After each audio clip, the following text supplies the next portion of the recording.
झारखंड के कृषि एवं सहकारिता मंत्री शिल्पी नेहा तिर्की ने कहा कि केंद्र और राज्य सरकार की कृषि और किसानोन्मुख योजनाओं को धरातल पर लाना विभाग की प्राथमिकता है।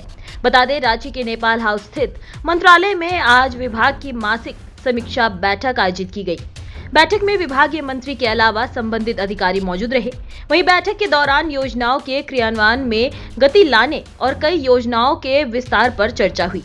बैठक के बाद पत्रकारों से बातचीत के क्रम में विभागीय मंत्री शिल्पी नेहा तिर्की ने कहा कि किसानों को आत्मनिर्भर बनाना विभाग का लक्ष्य है। उन्होंने कहा कि 100% किसानों को बीज ग्राम योजना का लाभ दिलाया जाएगा।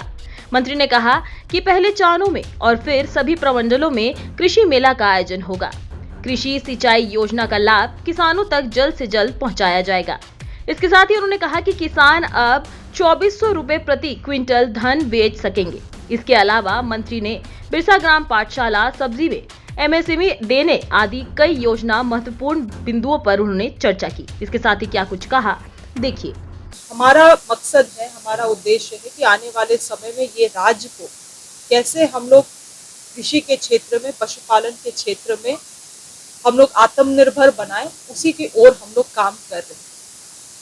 आज हम लोगों हाल फिलहाल में आप लोगों ने देखा होगा कि हम लोगों ने 10 गांव के साथ बीज ग्राम के लिए एमओयू किया।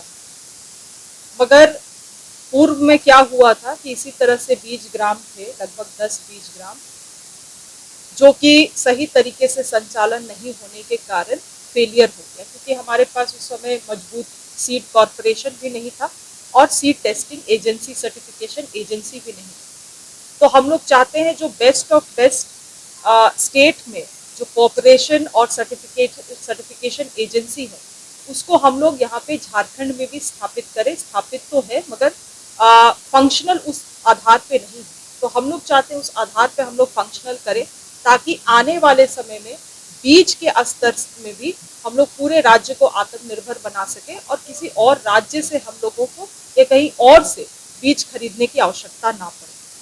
इसके अलावे 18 तारीख को चान्हो में प्रमंडलीय स्तर हमारा कृषि मेला होने वाला है, जहाँ पे सभी जिला के और ब्लॉक के और साथ ही पंचायत के जितने भी BLWs हैं वहाँ पे उपस्थित होंगे। इसके अलावे प्रमंडल में दक्षिण छोटा नागपुर प्रमंडल में जितने भी हमारे जो प्रोग्रेसिव किसान हैं, जो किसान रजिस्टर्ड हैं हमारे साथ, उनको भी आमंत्रित किया जा रहा है। ये बहुत ही बड़े स्तर पे हम लोग करेंगे और मुझे लगता है इस तरह से हम लोग आगे जाके हर एक प्रमंडल में इस कार्यक्रम को अंजाम देने का काम करेंगे। एक चुनौती निकल के आ रही है, जो कि है कि बहुत सारे योजनाओं को हम लोग जमीनी स्तर पर क्रियान्वयन नहीं कर पा रहे हैं, और जिसका मुख्य रूप से कारण है कि हमें जो वैध बेनिफिशियरी हैं, जो लेजिट बेनिफिशियरीज हैं, लाभुक हैं, उन तक हमारी योजना पहुंच ही नहीं पा रही। बहुत बार ऐसा हो रहा है कि जिनको पहले योजना मिला था उन्हीं को दोबारा से वही योजना दे दिया जा रहा है, वही ट्रेनिंग दे दिया जा रहा है। तो इसमें जो हमारे BLW, विलेज लेवल वर्कर्स, जो कि हमारे ही विभाग से उनकी नियुक्ति की गई है, आज उनको पेमेंट, सैलरी, सब चीज़ हमारे विभाग से मिलता है और उनको लेटर भी विभाग से जारी किया गया था कुछ महीनों पहले कि आपको केवल एग्रीकल्चर का काम टेकअप करना है। मगर आज आप देखेंगे ब्लॉक में आवास का काम BLW कर रहे हैं, मनरेगा का नापी वापी भी BLW कर रहे हैं, मतलब एग्रीकल्चर को छोड़ के सारे काम BLW कर रहे हैं। तो उनको भी रुचि लेने की ज़रूरत है, क्योंकि इस विभाग से उनको पेमेंट किया जा रहा है, इस विभाग की योजनाओं के बारे में उनको जानकारी नहीं है, तो ये चिंता का विषय है। तो हमारा एक प्लान है कि बहुत जल्द राज्य के जितने भी BLW हैं उनके साथ हम लोग एक सेमिनार करके पहले तो उनको सरकारी जितनी हमारी विभाग की योजनाएं हैं उनसे जोड़ने का काम करेंगे, ताकि सही लाभुकों का नाम हम तक पहुंच पाए। आज रांची जैसे जिला में, जहाँ पे आपका मांडर और चान्हो जो क्षेत्र पड़ता है वो कृषि बहुल क्षेत्र है, मगर आज वहाँ पे एक सिंचाई के लिए भी एप्लीकेशन हम तक नहीं पहुँचा। जीरो टारगेट भी जीरो है और हम लोग बहुत ही पीछे चल रहे हैं।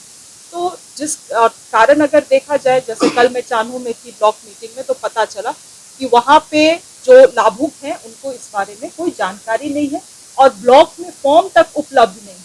अब आप बताइए, एक मार्जिनलाइज्ड किसान वो गांव से निकलेगा जिला तक, केवल फॉर्म लेने के लिए वापस जाएगा, फॉर्म भरेगा, फिर वापस आएगा, फॉर्म जमा करेगा, ताकि 6 महीने के बाद उसको सिंचाई की सुविधा मिल सके।